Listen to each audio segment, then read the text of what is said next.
آپ کو بتائیں کراچی کے علاقے سہراب گوٹ میں دلخراش واقعہ، مکان سے خاتون اور 3 بچوں کی پھندہ لگی لاشیں ملی، پوسٹ مارٹم مکمل۔ پولیس نے خاتون کے شوہر نجیب اللہ کو حراست میں لے لیا، موت کی وجہ جاننے کے لیے کیمیائی تجزیے کے نمونے لیب بھجوا دیے گئے۔ رپورٹ کریں گے خورشید عالم۔ سہراب گوٹ میں رہائشی مکان سے خاتون اور 3 بچوں کی پھندہ لگی لاشیں ملی۔ خاتون کا شوہر نجیب اللہ زیر حراست، واقعہ قتل یا خودکشی پولیس اب تک پتہ نہ لگا سکی۔ مرنے والوں کی شناخت فاطمہ، سونم، آرزو اور ارمان کے نام سے ہوئی۔ اہل علاقہ کا کہنا ہے فاطمہ کا ذہنی توازن ٹھیک نہیں تھا، وہ نجیب کی دوسری بیوی تھی، دونوں میں اکثر جھگڑا ہوتا تھا۔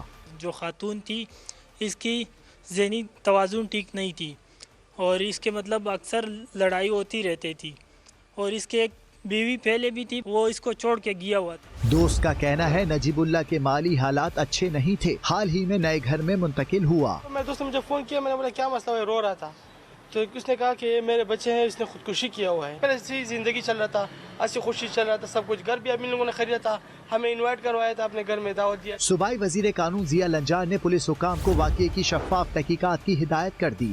لاشوں کا پوسٹ مارٹم مکمل کر لیا گیا، کیمیائی تجزیے کے لیے نمونے لیب بھجوا دیے گئے۔ پولیس کا کہنا ہے پوسٹ مارٹم رپورٹ سامنے آتے ہی وجہ موت معلوم ہو جائے گی۔ کیمرامین ثناء اللہ کے ساتھ خورشید عالم، سما، کراچی۔ جنہیں ارمانوں سے پالا ان کی لاشیں دیکھ کر دل دہل گیا۔ باپ بیٹا غمزدہ، آنسو تھمنے کو نہیں آ رہے۔ پولیس حراست میں موجود نجیب اور اس کے بیٹے نے سما سے خصوصی گفتگو میں آنکھوں دیکھا حال سنا دیا۔ 5 بجے میں اپنے بیٹے کے ساتھ جاتا ہوں منڈی میں، آج ہم 12 بجے آئے تو دروازہ کھٹکھٹایا، کوئی بھی نہیں کھول رہا تھا۔ میں نے کہا اوپر سے چابی لے آ، جب اوپر گیا تو روتا ہوا آ گیا۔ میں نے کہا کیا ہوا، بولتے ہی نہیں تھا۔ تالا کھولا اس نے، جب میں اوپر گیا دیکھا ایک بیٹا ایک دیوار میں ٹنگا ہوا، دوسرا دوسرے میں،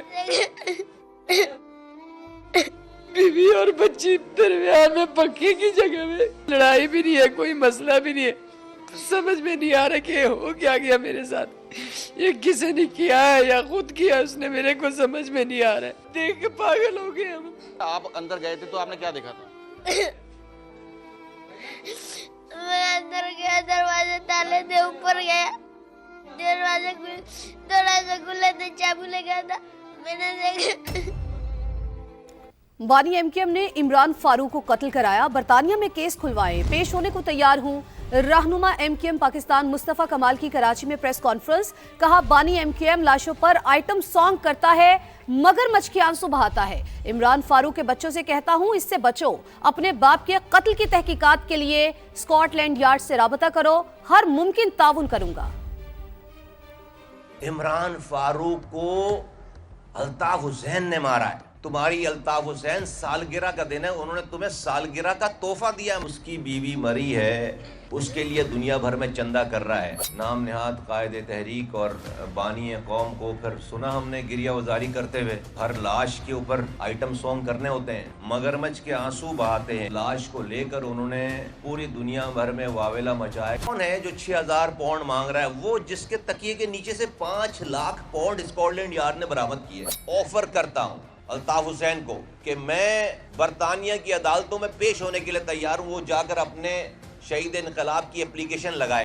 بات کریں گے بھارت کی، جہاں پر مسلمانوں پر زمین تنگ، تقریبات منانا بھی مشکل ہو گیا۔ بجرنگ دل کے غنڈوں نے مسلم طالب علموں کی برتھ ڈے پارٹی پر دھاوا بول دیا، تشدد کا نشانہ بنایا، خواتین سے بھی بدتمیزی کی۔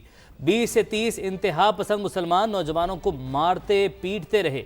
واقعے کی شکایت پولیس میں بھی جمع کروائی گئی، مگر بجرنگ دل کے غنڈوں کے خلاف ایکشن نہ ہوا، الٹا مسلمان نوجوانوں پر مقدمہ درج کر دیا۔ مسلم نوجوانوں کو سنگین نتائج کی دھمکیاں بھی دی گئیں۔ بنگلہ دیش کے طالب علم رہنما عثمان ہادی پر حملے کے 2 مرکزی ملزم بھارت فرار ہو گئے۔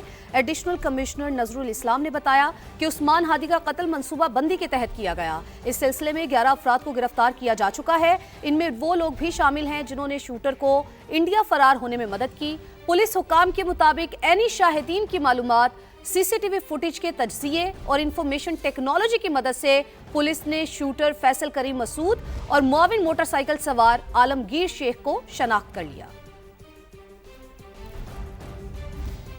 نائب وزیراعظم اسحاق ڈار کو صومالی وزیر خارجہ عبدالسلام عبدی علی کا ٹیلی فون، سلامتی کونسل میں صومالیہ کے تحفظات اجاگر کرنے کے لیے معاونت کی درخواست۔ اسحاق ڈار کی عالمی فورمز پر مکمل حمایت کی یقین دہانی۔ صومالیہ کی خود مختاری کے لیے پاکستان کی مکمل حمایت کا اعادہ، کہا صومالیہ کے استحکام کو نقصان پہنچانے والے تمام اقدامات کی مذمت کرتے ہیں۔ مسلم ممالک اور OIC نے صومالیہ کی وحدت کے خلاف اسرائیل کا حالیہ اقدام مسترد کر دیا۔ پاکستان نے بھی وفاقی جمہوریہ صومالیہ کی خود مختاری کی بھرپور حمایت کرتے ہوئے OIC کے موقف کی تائید کر دی۔ ترجمان دفتر خارجہ کے مطابق اسرائیلی اقدام بین الاقوامی قانون اور اقوام متحدہ کے چارٹر کی کھلی خلاف ورزی ہے۔ پاکستان سفارتی ریس جیت گیا، بھارت کو شکست۔ پاکستان نے انڈیا کو پیچھے دھکیل کر امریکہ کے ساتھ مضبوط تعلقات قائم کر لیے۔ 2025 پاکستان کی سفارتی اور عسکری کامیابیوں کا سال رہا۔ برطانوی اخبار دی ٹیلی گراف کا اعتراف۔ جون میں فیلڈ مارشل کا دورہ امریکہ دونوں ممالک کے تعلقات کے لیے غیر معمولی قرار۔ لکھا کہ مؤثر سفارتکاری نے وائٹ ہاؤس کا ماحول بدل دیا۔ ایبی گیٹ حملے کے ملزم کی حوالگی ٹرننگ پوائنٹ ثابت ہوئی۔ I have to say my favorite field marshal from Pakistan. Pakistan اور امریکہ کے تعلقات میں نمایاں بہتری۔ پاکستان نے واشنگٹن میں اپنی پوزیشن مزید مضبوط کر لی۔ ایک اور عالمی اخبار کا اعتراف۔ برطانوی اخبار دی ٹیلی گراف نے اپنی رپورٹ میں لکھا، اس پیش رفت کی بڑی وجہ کابل ایئرپورٹ بم حملے میں ملوث داعش خراسان کے اہم دہشت گرد محمد شریف اللہ کی گرفتاری اور بر وقت امریکہ حوالگی ہے، جس کا اعلان صدر ٹرمپ نے کانگریس کے مشترکہ اجلاس سے خطاب کے دوران کیا۔ پاکستان کی لابی بھارت سے زیادہ فعال رہی۔ دہشت گرد محمد شریف اللہ کی گرفتاری اسلام آباد اور ٹرمپ انتظامیہ کے درمیان تعلقات میں اہم موڑ ثابت ہوئی۔ پاکستان کو کئی ممالک کے مقابلے میں بہتر تجارتی رعایتیں ملی۔ فیلڈ مارشل سید عاصم منیر اور وزیر اعظم کو اوول آفس میں ملاقاتوں کا موقع بھی ملا۔ اپریل میں پہلگام حملے کے بعد پیدا ہونے والی پاک بھارت کشیدگی کے دوران بھی دونوں ممالک کے رد عمل نے واشنگٹن میں دونوں کی پوزیشن کو واضح کیا۔ بھارت نے امریکی ثالثی سے انکار کیا، جبکہ پاکستان نے ٹرمپ کی امن کوششوں کو سراہتے ہوئے انہیں نوبیل انعام کے لیے نامزد کیا۔ I would say that Pakistan had nominated President Donald Trump for Nobel Peace Prize. The Telegraph کی رپورٹ کے مطابق جون میں فیلڈ مارشل سید عاصم منیر کا امریکہ کا دورہ دونوں ممالک کے تعلقات میں غیر معمولی رہا۔ صدر ٹرمپ نے انہیں غزہ جنگ بندی معاہدے کے موقع پر اپنا پسندیدہ فیلڈ مارشل بھی قرار دیا۔ پاکستان نے خود کو مشرق وسطی میں ایک اہم اسٹریٹجک کھلاڑی کے طور پر بھی پیش کیا۔ پاکستان کے خلیجی ممالک ایران اور سعودی عرب کے ساتھ بھی قریبی تعلقات۔ امریکہ کو درپیش اہم معدنیات کی ضروریات کے تناظر میں پاکستان نے تقریباً $6 ٹریلین کے معدنی ذخائر امریکی کمپنیوں کے لیے کھولنے کی پیشکش کی۔ یہی وجہ ہے کہ ٹرمپ انتظامیہ کی نمبر 1 چوائس پاکستان ہے۔ وزیر اعلیٰ خیبر پختونخوا سہیل آفریدی لاہور کا 3 روزہ دورہ مکمل کر کے واپس چلے گئے۔ تیسرے روز سہیل آفریدی PTI رہنما مرزا آفریدی کی رہائش گاہ گئے، صحافیوں سے ملاقات کی، مزار اقبال پر حاضری بھی دی۔ میڈیا سے گفتگو میں سہیل آفریدی نے کہا، پنجاب حکومت نے پہلے دن سے ظلم کا بازار گرم کر رکھا ہے، مجھے جگہ جگہ روکا گیا، جعلی مینڈیٹ والوں کو اس بات کا بھی احساس نہیں کہ اس طرح نفرتیں بڑھیں گی۔ سے لے کر آج تک ابھی تک مسلسل جو ہیں یہ ظلم جبر فسطائیت کر رہے ہیں۔ ساری چیزیں جو ہیں پورا پاکستان دیکھ رہا ہے اور اس سے جو ہے میرے خیال میں نفرتیں مزید بڑھیں گی۔ یہ آمرانہ سوچ کے مالک، بادشاہت کی شوقین، اقتدار کے شوقین، ان کو نہ یہ فکر ہے کہ اس سے جو ہے لوگوں کے دلوں میں ان کے لیے کتنی نفرت پیدا ہوگی، اس لیے فکر نہیں کرتے کیونکہ یہ عوامی نمائندے ہیں ہی نہیں، جعلی طریقے سے آتے ہیں۔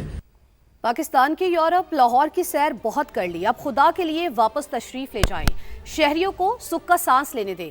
وزیر اطلاعات پنجاب عظمہ بخاری کی سہیل آفریدی پر کڑی تنقید، سوشل میڈیا پیغام میں کہا بنگلہ دیش کی تصویریں لگا کر خوش ہو رہے تھے، دن کی روشنی میں پول کھل گیا، کوئی نعروں کا جواب دینے والا بھی نہیں ملا۔